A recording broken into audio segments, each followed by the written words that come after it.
Welcome, friend. Follow me. We're going somewhere dark, somewhere dangerous. Most people would never dare enter the place we're going. There's no telling what horrors we'll find, what terrors we'll uncover. Don't say I didn't warn you. We might discover terrible monsters lurking there. Be careful, they could follow you out. Or maybe they're already inside you. Are you afraid? Good. Now you are ready to enter the Warning Woods. I've been on the janitorial staff at Wilmouth University for 4 years. I told my boss she should give me a bachelor's degree in cleaning sciences. She replied with an unamused laugh and told me if it worked that way, she would have multiple PhDs. And they wouldn't do that. They'd have to pay me a lot more with those letters behind my name, she said. I suppose she was right. If I had wanted a degree, I could have completed my bachelor's in finance instead of dropping out during my junior year. The cards life dealt me do not include a college education, and that's okay. I realized it a little too late, but I'm still glad I dropped out. Do you know how many friends I have who finished their degrees and are now working as Target associates? Okay, only 2, but that's still too many if you ask me. And with my grades, I guarantee you I would have been stocking shelves right beside them. My coworker Steven asked to swap shifts with me on New Year's Eve. He typically cleans the English department at night after everyone's gone home. I suppose I should have been offended that he assumed I wouldn't have any New Year's plans, but he was right. I had nothing better to do and told him swapping shifts would be no problem. The English building, properly named Wilbur Hall, is one of the 2 original buildings that once housed the entire university before it sprawled out over the square mile it now occupies. It's a Gothic-looking structure, I say with zero architectural expertise, and it has an intimidating clock above the entryway arches. The clock's long hand is probably twice as tall as me, and both hands end with elaborate bulbs made of twisted metal that come to a point at the tip. They look like human hearts on stakes to me. When I arrived at Wilbur Hall at 7:30 on New Year's Eve, that clock was lit up from below, near the Roman numeral 6, and the arms cast a shadow that stretched to the roof. A weird thought came to me that it wasn't a clock, but an enormous combination lock. It made the building look like a giant safe housing the university's most treasured secrets. I had no idea just how close to the truth that little premonition would turn out to be. My phone vibrated in my pocket shortly after I let myself into the building. I normally don't answer my phone at work, but Steven's name showed up on the screen. "Hello?" I answered. He said, "Hey, sorry, I forgot to tell you this before, but it's important. There's one room you'll need to clean in the basement. It's just like a small office that belongs to this professor nobody likes. He's tenured, so it's like a whole thing. Anyway, when you go downstairs, there are 2 doors. One should be locked, and the other is the office you need to clean. That professor is like a stickler for having everything clean, so please don't forget." "All right, I'll take care of it," I replied. I could hear bass thumping in time on Steven's end. I guessed he had called me from outside a club and wanted to go back in, but before I let him go, I asked, "What's in the other room?" "No idea," Steven replied. "I've never been in there or seen anyone else go in either. It's always locked and no one's ever asked me to clean it. It's probably just like one of those gross little spaces where they used to have a boiler or something. You know how those old buildings are." I assured Steven I'd take care of the basement office, told him to have a good time, and hung up. I looked at the list of rooms and areas I had to clean and couldn't find the unfavorable professor's office. Not wanting to forget this special instruction, I headed to the basement straight away. I didn't even know Wilbur Hall had a basement, honestly. There are spiral staircases at the east and west ends of the building, and it turns out the one on the west end keeps twisting down into the ground like a gigantic drill. As Steven described, there were 2 doors at the bottom of the stairs, one to the left and one directly ahead. The one on the left turned out to be the perpetually locked door. The other let me into the basement office. Professor Wells, a name I gleaned from the nameplate on his desk, was indeed a tidy man. His office had a near-perfect symmetry that might have been beautiful if it weren't so unsettling. His long desk was positioned exactly in the center of the room, with towering twin bookshelves on either side of it. The books had been arranged by size and color. Personally, I prefer to order my books and movies, mostly movies, alphabetically so I can easily find whatever I'm looking for. But this professor had a clear affinity for aesthetics over function. There were 2 identical chairs pushed up in front of the desk and, behind it, a small table with a handmade runner beneath 2 matching vases. Between the vases sat a framed degree, a PhD in religious studies from Boston University. As I donned my blue latex gloves and prepared to clean, there was just one item in the office that tipped the balance toward the left. Just one thing that looked out of place. Up on top of the left bookshelf was a plastic baby doll. It rested on its side, propped up slightly by one boomerang-shaped arm. Its eyes were closed. Its haphazard position and the fact that it hadn't been balanced out by another doll on the opposite bookshelf suggested the doll had been placed there hurriedly.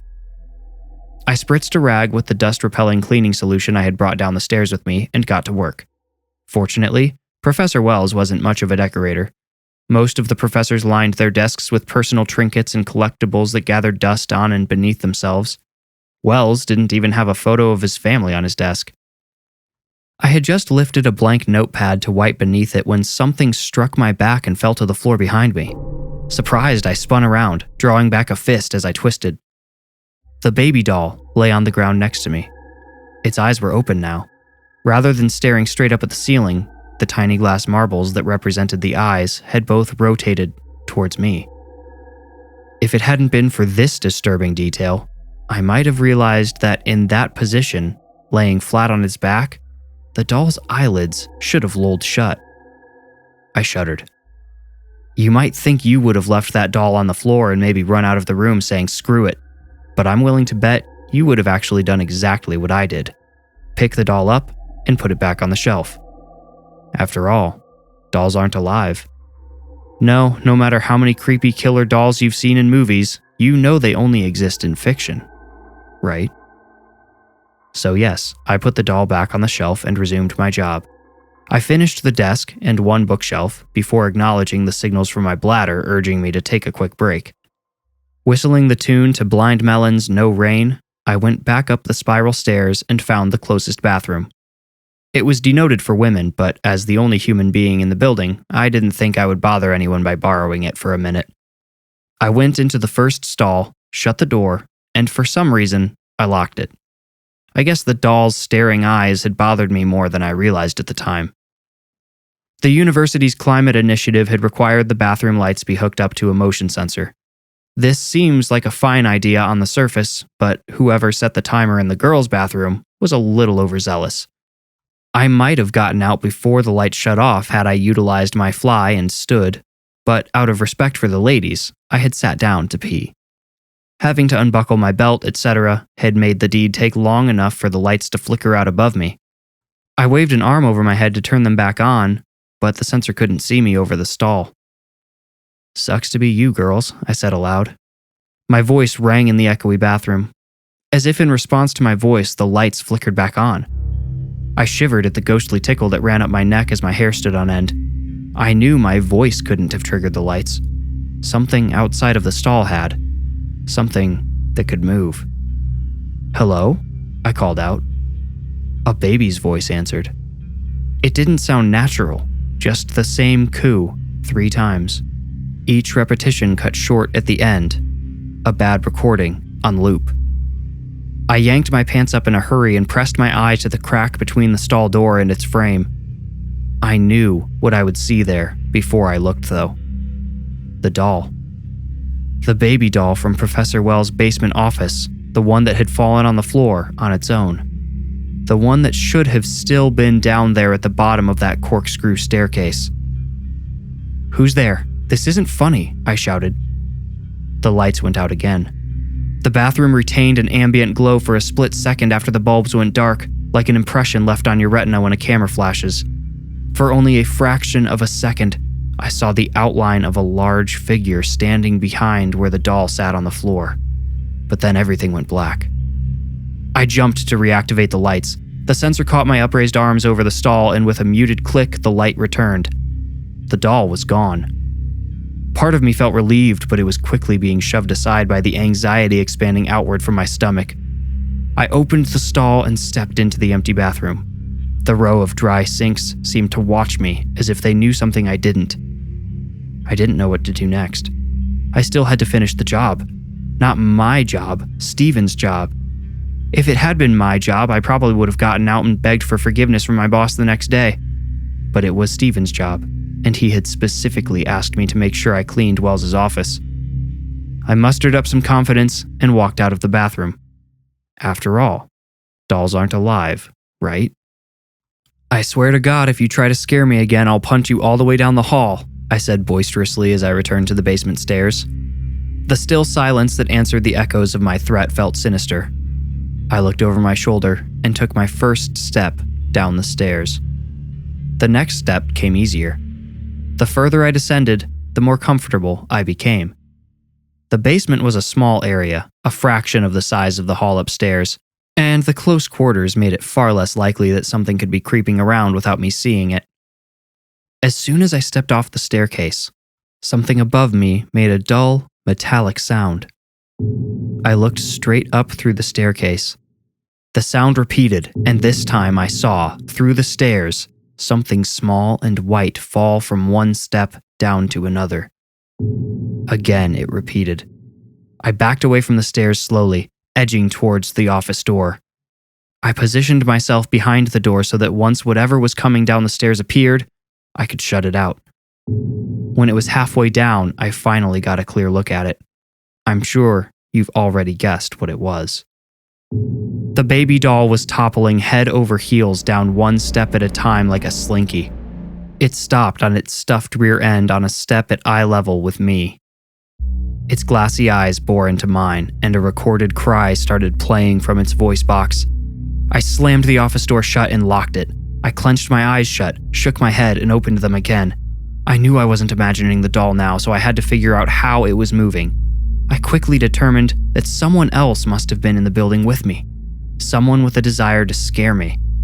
I had locked the front door after coming in, so either someone had stayed inside after the building closed that day, or someone with a key had come back. I immediately thought of Steven. I wondered if he and some of his friends had gotten drunk and decided to play a prank on me. I had to admit, if that was the case, it was a pretty good trick. Maybe more appropriate for Halloween than New Year's, but a good trick nonetheless. I pulled my phone from my pocket, planning to call Steven and listen for his phone ringing nearby. I dialed him, but the call failed immediately. I looked at the top of the screen and saw I had no signal. Probably lead in the walls, I muttered as I looked around the ancient basement office. Since I was locked into the windowless underground room, I knew nothing could come after me, so I picked up where I left off cleaning. I had the rest of the office finished in under 15 minutes. I checked the time, just about 8:30. I thought if I hurried, I might be able to finish the whole building before last call and maybe go get a drink to celebrate the new year. I cracked open the door and saw the baby doll was gone. I shouted at the stairs, "All right, Steven, game over. Your little doll was pretty cute, but I've got to get some work done." No answer. My confidence had recharged behind that locked door, and now it was beginning to leak out rapidly. I took a deep breath, exhaled audibly, and pushed the door all the way open. The other door, the one Steven had said was always locked, was now wide open. Everything behind it was blanketed in darkness. "Steven?" I asked. Was his phone call earlier a part of his elaborate ruse?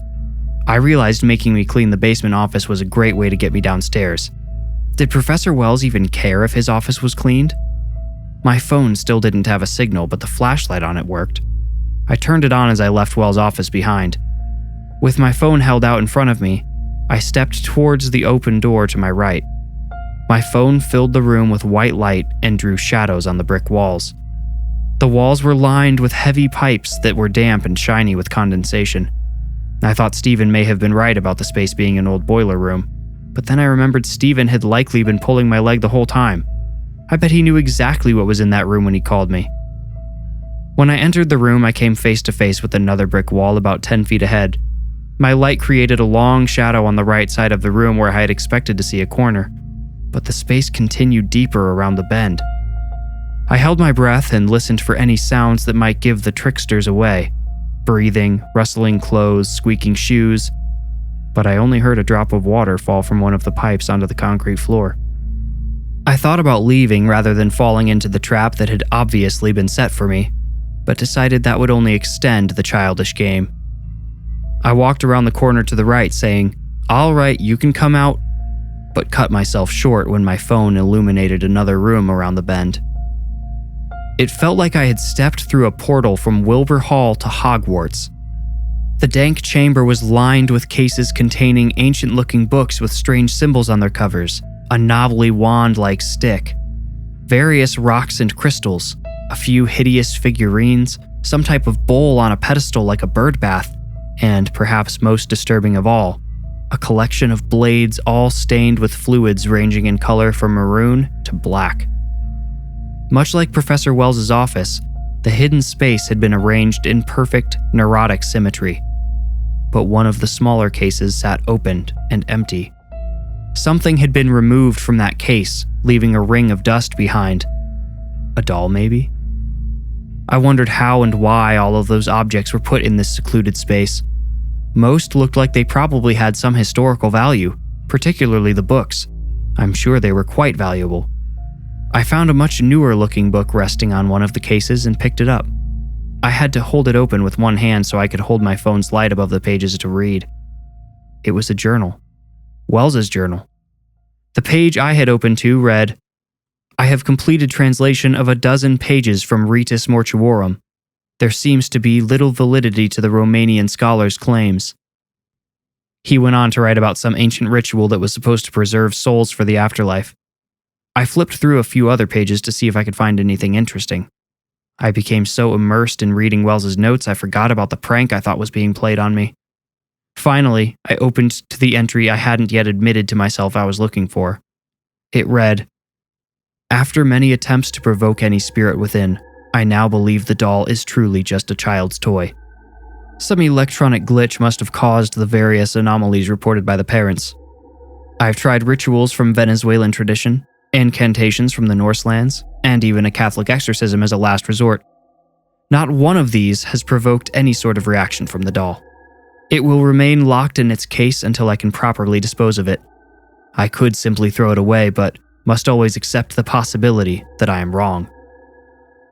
I looked up from the journal at the empty case. Then I scanned all of the other cases again. There was no doll there. The one he referenced in his journal must have been what was in the empty case, and most likely the one that had been following me around. I started to doubt my theory about Steven's prank. There was no way he had gone so far as to write an entire fake journal just to scare me. I suddenly felt trapped in that dark room. If I was truly alone in the building, then who had opened the locked door? The doll? I immediately recalled that shadowy aura I saw around it when the bathroom lights had shut off. Could this really be happening? I wondered. I hadn't seen or heard the doll since it came down the stairs, which meant it was probably still down there somewhere. I looked all around the room again just to be sure it wasn't lurking under one of the cases. It wasn't. That meant it was somewhere up ahead. To get out, to get upstairs, I would probably have to get past it. So I ran. I held the light in front of me as well as I could, but I put most of my energy into sprinting out of that secret room. I wanted out of there. I wanted to be as far away from those dark objects as I possibly could.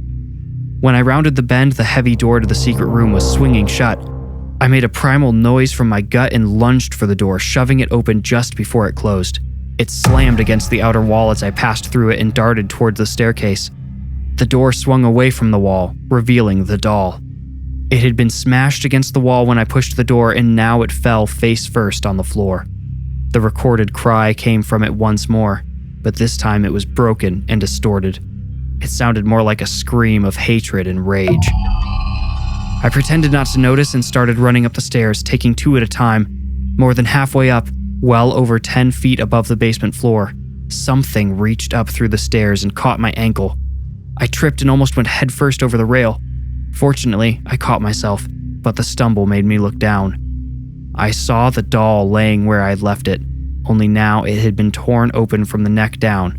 The head lay askew, attached only by a few threads. Stuffing was scattered all around the limp thing, and the broken voice box lay beside it. cracked. Whatever had grabbed my ankle released me, and the stairs beneath me creaked. I actually felt the whole staircase lean to one side as if an elephant had set foot on it. I dared not look behind me. I ran the rest of the way up, careful to keep one hand on the rail in case I was tripped again. I passed my cleaning cart at the top of the stairs and pushed it in front of them uselessly. Then I ran all the way down the long, echoey hallway. As I rounded the corner into the entryway, I heard a loud crash as the cart was knocked over. It was struck so hard a roll of paper towels landed just behind me and unrolled until it hit the wall. I made it out the front door, which locked automatically behind me. I didn't stop running until I was at the bottom of the stairs leading up to Wilbur Hall. I'm hesitant to write this last detail because it seems so ridiculous, but I swear I heard an angry growl behind the door as I fled. At a safe distance, I looked back. The giant clock turned, and I was reminded of my idea about the clock being a gigantic lock, about the building housing some enormous secret. Had that thought been a bizarre coincidence, or had some deep instinct within me known somehow? I didn't go out that night, and I didn't return to finish the job. I went straight to the safety and comfort of home. Stephen called me late the next morning. "Dude, what the hell did you do last night? You didn't clean like anything and left the cart tipped over in the middle of a hallway?" "Listen," I said. "It's going to be hard to explain, but nothing," Stephen shouted into the phone. "I asked you to cover for me. You almost got me fired. Don't be surprised if they actually do fire you." "That's fine," I replied. "I don't know if I'm going to give them the chance." "What?" he asked. "And Stephen, listen, you should probably look for a new job too. Trust me, you do not want to be in that building at night. Not as long as that Professor Wells is working in the basement anyway. Not as long as he sees fit to carry out his research."